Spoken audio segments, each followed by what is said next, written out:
Baik, selamat siang teman-teman semua, perencana di seluruh Indonesia.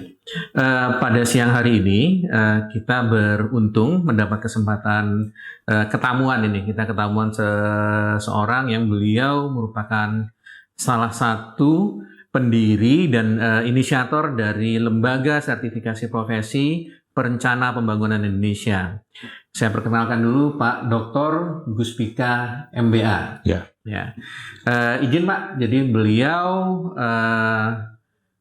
MBA-nya berasal dari New Hampshire ya Pak ya, kalau nggak salah. Dan kemudian beliau punya pengalaman panjang di bidang perencanaan pembangunan. Salah satunya pernah menjadi ketua umum perkumpulan dari perencana pembangunan Indonesia pada periode, saya agak lupa tahunnya Pak. 2005. Kemudian juga pernah menjadi Kepala Pusat Pusbin Diklatren Bappenas. Nah, pada saat ini beliau adalah perencana ahli utama di Bappenas. Jadi kira-kira itu kalau di tingkat akademis kira-kira sama dengan profesor. Jadi kami kalau dalam berdialog itu sering menggunakan istilah profesor. Saya memanggil beliau Prof. Nggak apa-apa ya Prof? Ya, nggak apa-apa. Baik Prof. Setara lah. Ya, kira-kira setara dengan profesor kalau di dunia akademis. Mungkin mulai dari pertanyaan pertama Prof. Ya. Mengapa kita dulu mendirikan LSP Renbang Prof? Ya, awalnya kita ingin mewujudkan profesionalitas ASN. Baik. Dan khususnya jabatan fungsional perencana itu kan salah satu jenis jabatan fungsional yang dicanangkan oleh Presiden sebagai jabatan profesi. Baik. Nah, sehingga pada waktu itu kita berpikir bagaimana mendukung supaya jabatan fungsional perencana ini menjadi jabatan profesi, maka mestinya ada alat ukur atau ada proses seleksi supaya memastikan bahwa memang perencana itu memiliki kompetensi yang memadai dan bisa melanjutkan karirnya sebagai perencana profesional. Baik. Jadi itu tujuan. Lalu kalau nggak salah dulu pernah ada sebuah studi, kalau nggak salah inisiatornya juga dari Prof. Guspika juga, bahwa kebutuhan tenaga perencana pembangunan itu sebenarnya pada skala sekitar 40 ribuan gitu. Itu bisa dijelaskan nggak Prof? Ya, pada waktu itu kita pernah menghitung dengan menggunakan asumsi bahwa perencana itu ada di setiap unit perencanaan. Jadi kalau Kementerian dan lembaga Pak ya? Dia kementerian lembaga, kemudian di bawahnya kan ada unit-unit, ada kedeputian, ada direktorat dan lain sebagainya. Demikian juga di pemerintah provinsi, kabupaten, kota, ada Bapeda, ada OPD atau satuan perangkat daerah.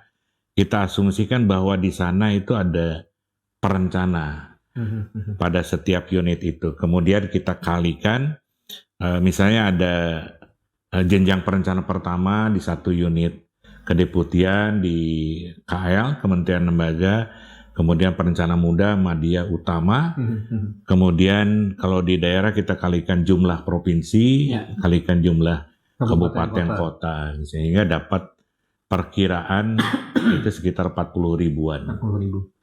Lalu tadi ada pernyataan bahwa LSP ini awalnya diperuntukkan untuk ASN saja. Ya.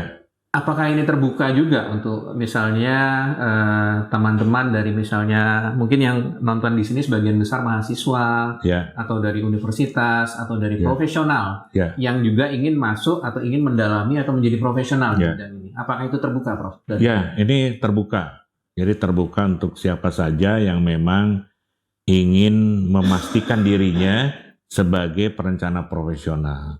Silakan mendaftar untuk mengikuti proses sertifikasi profesi. Karena nanti yang diujikan atau di dalam proses sertifikasi ini kita menguji juga penguasaan tentang bagaimana melakukan proses perencanaan pembangunan, kemudian juga bagaimana menghasilkan output sebagai perencana profesional. Kalau dari sisi output, kita mengenal ada rencana pembangunan jangka panjang, Ya. rencana pembangunan jangka menengah. Ya. Itu kira-kira apakah kita akan memberi kekhususan di bidang itu atau lebih luas daripada itu, Prof? Bukan lebih luas atau lebih sempit, tapi kita mengacu kepada bahwa di setiap instansi perencanaan atau unit perencanaan itu memiliki kinerja organisasi. Baik. Nah, kalau misalnya dia itu adalah unit perencanaan pembangunan, maka tentu kinerja organisasinya sebagai output organisasi itu adalah dokumen rencana pembangunan atau dokumen kebijakan. Baik. Itu jadi kita mengacu kepada dokumen-dokumen yang dihasilkan dari instansi perencanaan. Lalu kita kan memakai pola uji yang menginduk kepada Badan Nasional Sertifikasi Profesi (BNSP). Betul, ya. betul. Itu mengapa, Prof? Kita memilih jalur itu dan bukan membuat sendiri atau memilih jalur yang lain, Prof? Ya, karena di BNSP kan mengatur mengenai bagaimana tenaga kerja. Jadi tenaga kerja yang nanti akan masuk ke dalam pasar kerja. Dan perencana sebagai salah satu profesi juga akan masuk di dalam pasar kerja itu. Ya. Jadi kita menginduk kepada BNSP karena memang menginduk kepada standar kompetensi, tenaga kerja yang nanti akan memasuki pasar kerja secara umum. Mungkin bukan di level nasional, bisa jadi standar ini juga masuk nanti ke dalam pasar internasional, pasar tenaga kerja internasional, begitu.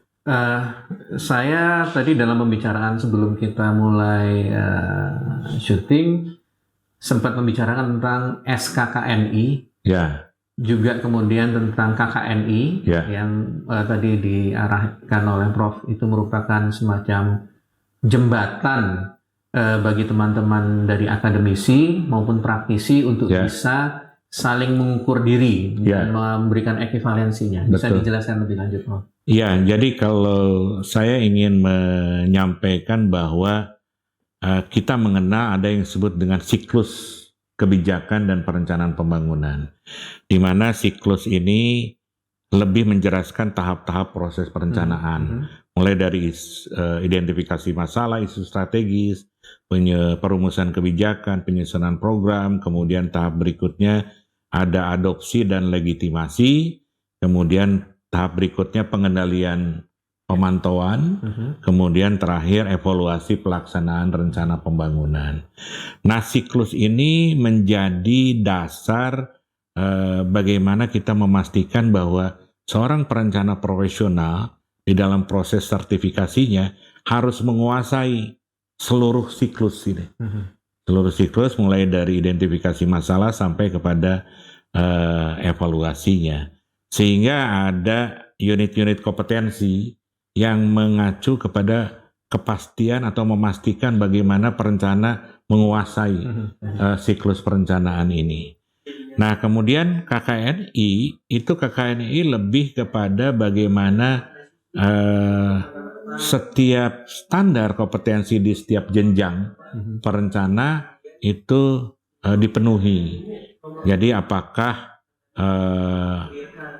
para perencana yang lulus uji kompetensi ini memenuhi standar kompetensi sebagai perencana ahli pertama, perencana ahli muda, madya, dan utama. Baik.